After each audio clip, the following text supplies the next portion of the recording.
À une époque où la pensée unique et le politiquement correct règnent en maître, à un moment de l'histoire où l'oligarchie qui nous dirige contrôle tout, la justice, la politique et les médias, nous pouvons légitimement nous poser la question: comment résister?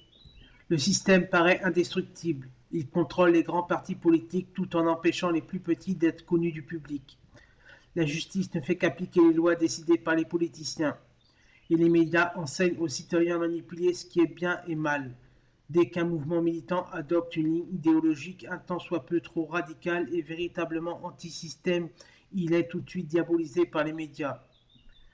Vu de cette façon pessimiste, le système semble tout-puissant et l'on voit guère d'autre solution que celle de rentrer dans le rang des moutons, attendant sagement de se faire égorger par leur maître. Essayons de voir de quelles alternatives nous disposons.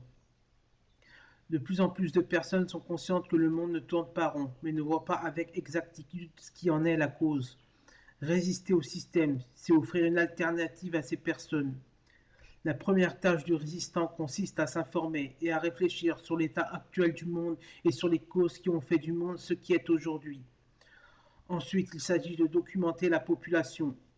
Les personnes qui sont à la recherche d'informations qu'elles ne trouveront pas dans les médias officiels et qui cherchent une opposition possible au système doivent pouvoir trouver cette alternative. Éveiller les consciences est donc la tâche principale du résistant. On ne peut pas combattre le système de face, mais on peut agir parallèlement à lui sous forme de réseau de groupes et de réflexion et d'information. Les principales armes du système pour assurer sa pérennité sont la peur et la division. Quant au moteur de ces deux armes, c'est l'ignorance. L'oligarchie maintient la population dans l'ignorance pour mieux la contrôler.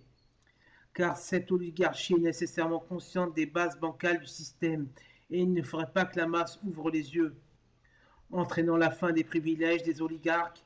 Informer la population, c'est mettre fin à l'ignorance. En conséquence de quoi, c'est aussi mettre la fin à la peur et aux divisions. La stratégie première pour résister au système consiste donc à multiplier les sources d'informations alternatives. Rejoignez-nous sur Libre Expression.